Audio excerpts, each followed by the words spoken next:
حضرت ادریس علیہ السلام کے رہنمائی اپنے بیٹے اور ساری انسانیت کو جو اس زمانے میں موجود تھے اور جو آنے والے ہیں۔ ادریس علیہ السلام نے کہا، اے میرے بیٹے متوشلا، اپنے سب بھائیوں کو میرے پاس لے کے آ اور اپنے ماں کے سب بیٹوں کو میرے پاس جمع کر، کیونکہ کلام مجھے پکارتا ہے اور روح مجھ پر ڈالی جاتی ہے، تاکہ میں تمہیں وہ سب کچھ دکھاؤں جو تم پر آباد تک پہنچے گی۔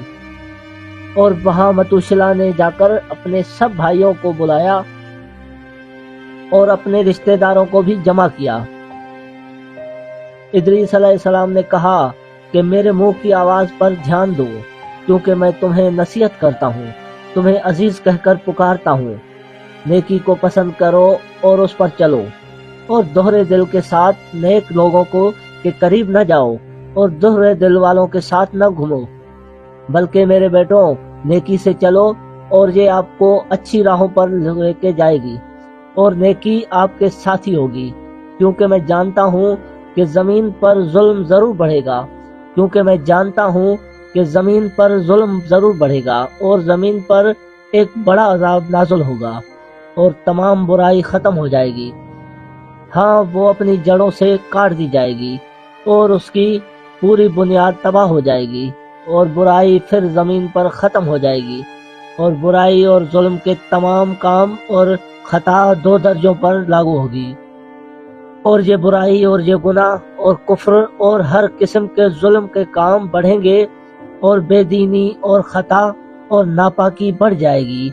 تو ان سب پر آسمان سے ایک بڑا عذاب نازل ہوگا۔ اور اب میرے بیٹوں میری سنو، اور نیکی کی راہوں پر چلو اور ظلم کی راہوں پر مت چلو، کیونکہ وہ سب جو برائی کی راہوں پر چلتے ہیں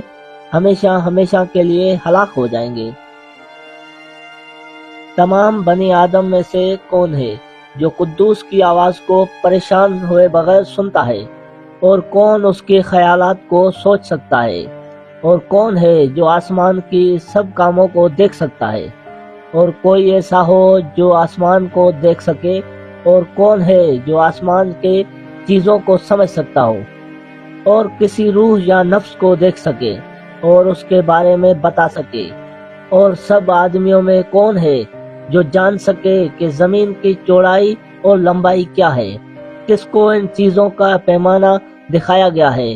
یہ کوئی ہے جو آسمان کی لمبائی اور اس کی اونچائی کتنی ہے، اور اس کی بنیاد کن چیزوں پر ہے، اور ستاروں کی پائباز کتنی ہے، اور تمام نور کہاں ٹھہرتے ہیں، بتا سکے؟ اور میں تم سب کو کہتا ہوں کہ میرے بیٹوں نیکی سے محبت کرو اور اس پر چلو، کیونکہ نیکی کی راہیں قبول کرنے کے لائق ہیں، بے دینی کی راہیں اچانک فنا ہو کر مٹ جائیں گی۔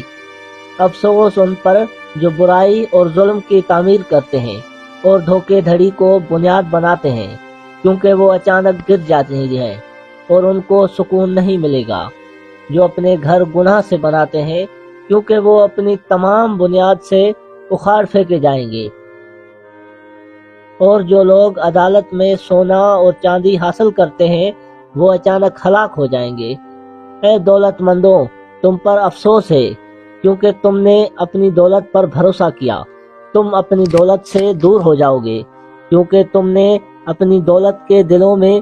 خداوند کو یاد نہیں کیا۔ تم نے کفر اور برائی کی ہے، اور قتل کے دن اور اندھیرے کے دن اور عظیم فیصلے کے دن کے لیے تیار ہو گئے ہو۔ اس طرح اب میں کہتا ہوں اور تجھ پر اعلان کرتا ہوں،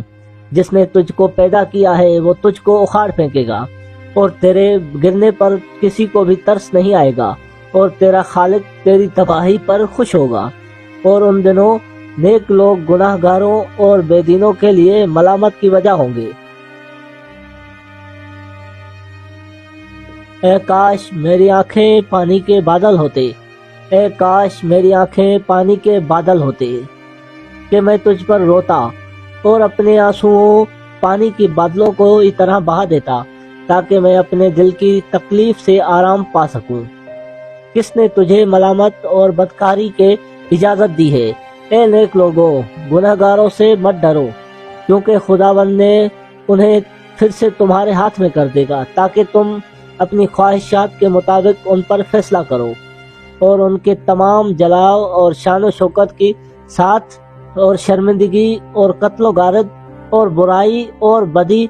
کی بےبسی کے ساتھ ان کے لیے آگ کی بھٹی میں جلائے جائیں، ان کی روحیں آگ کی بھٹی میں ڈالی جائیں۔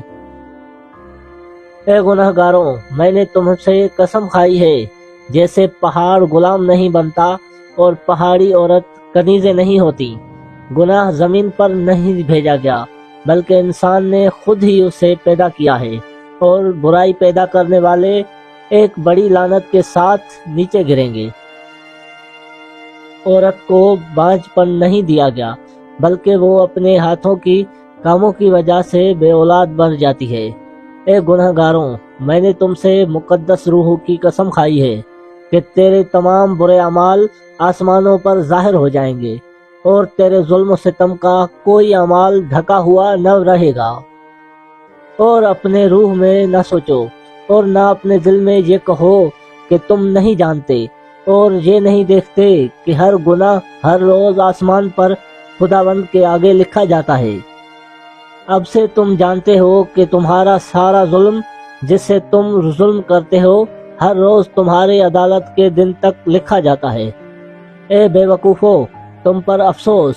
کیونکہ تم اپنی حماقتوں کی وجہ سے ہلاک ہو جاؤ گے،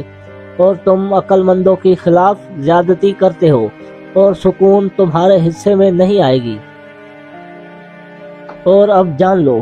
کیا تباہی مقرر نہیں کیا، اور کیا اس میں اس نے کے کاموں کی حدوں کو مقرر نہیں کیا، اور اسے ریت میں قید نہیں کیا، اور اس کے ملامت پر وہ ڈرتا ہے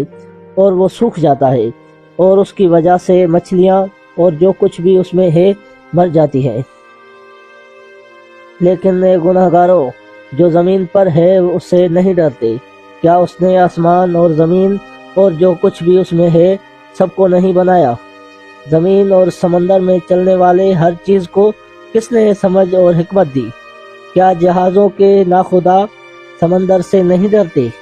پھر بھی جب تم مرتے ہو تو گناہ گار تمہارے بارے میں کہتے ہیں جیسے ہم مرتے ہیں اسی طرح نیک لوگ بھی مرتے ہیں، اور وہ اپنے اعمال